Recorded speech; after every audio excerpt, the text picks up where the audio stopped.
اس مرغے کی قیمت 1.5 کروڑ روپے تھی۔ یہ لڑائی کا بادشاہ مانا جاتا تھا اور مالک نے اس کی دیکھ بھال کے لیے ایک نوکر رکھا ہوا تھا اور اس کے لیے ایک خاص الگ کمرہ تیار تھا۔ صبح ناشتے میں بادام کھلائے جاتے تھے۔ اس کی قسمت خراب تھی۔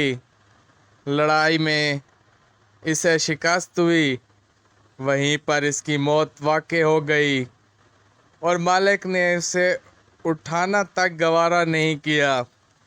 اس سے یہ واضح ہوتا ہے کہ انسان کی زندگی بھی بالکل اس مرغ کی مانند ہے۔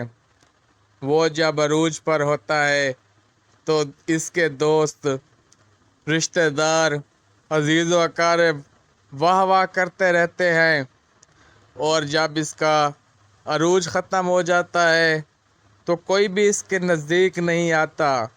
تو خیال کریں، مسلسل عروج نہیں رہتا تو عروج میں رہ کر زوال کے اسباب پیدا نہ کریں۔ عروج اور زوال زندگی کا حصہ ہیں۔ نوٹ: یہ پیغام ان چمچوں کے لیے ہے جو امیروں کے ارد گرد دم ہلاتے رہتے ہیں کہ جب آپ کی اہمیت ختم ہوگی آپ جوتوں پر بٹھانے کے قابل بھی نہیں سمجھے جاؤ گے۔ اس لیے علاقے داری اور دوستی کو اہمیت دیں۔ مسلسل نہ امیر آپ کے ساتھ ہوگا اور نہ آپ اس کے خاص رہو گے۔ اس لیے آئے ہوئے غریبوں کا خاص خیال رکھیں۔